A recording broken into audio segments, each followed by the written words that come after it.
James, what was the inspiration for this bike? Did it come from one of these old Triumphs or something more basic and farther down the dirt bike hierarchy? I think that it's really, the foundation was laid by all the dirt bikes that I was exposed to as a young person. You know, I'm a child of the 70s and 80s and certainly saw a lot of lean Husqvarnas and stripped down desert sleds like this growing up. And when I turned to work on the Jack Vine, I didn't go to one particular bike and say, I want to replicate that bike. I really went inside and said, what is it about motorcycles that's elemental? What's the most basic aspect of them? And I think the dirt bike, to me, is really the most fundamental form of the bike. We looked at a lot of different models to base the larger capacity bike that we build on. And the Triumph really, has it all. It's got a really beautiful engine. And in addition to the engine, it's got like all this history behind it.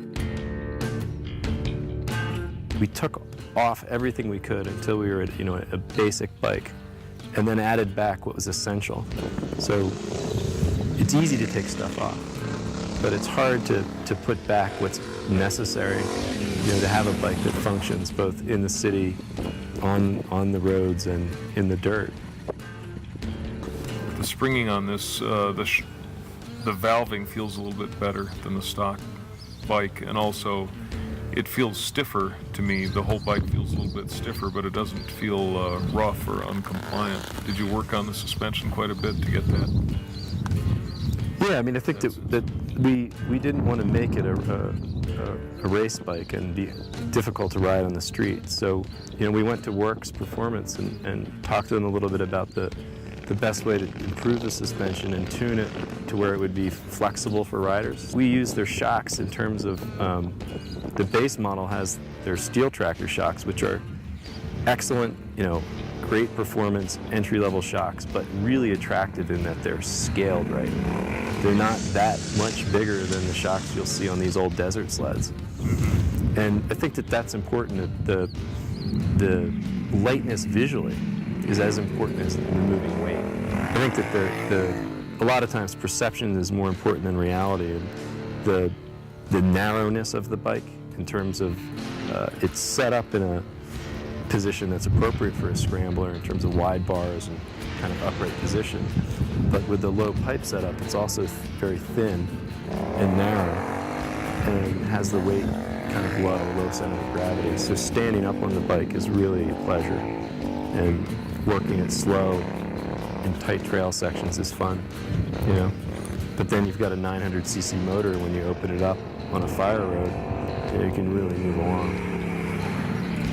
And I think some of that is carburation, and having this round slide non-pumper card keying, it requires a little bit of throttle control.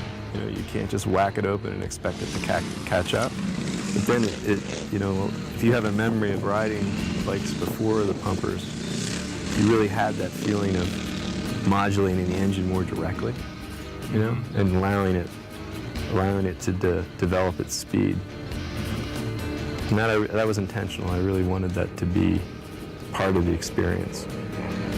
You cannot do the same sections as you could on a KTM 450, and you can't ride it like a sports bike on the twisties, but you can really have the experience of transitioning among all those things without stopping and regrouping. That may be the compromise. The compromise is that you have to give up something on each of those different riding styles, but you don't have to break stride, which for me is really maybe the point.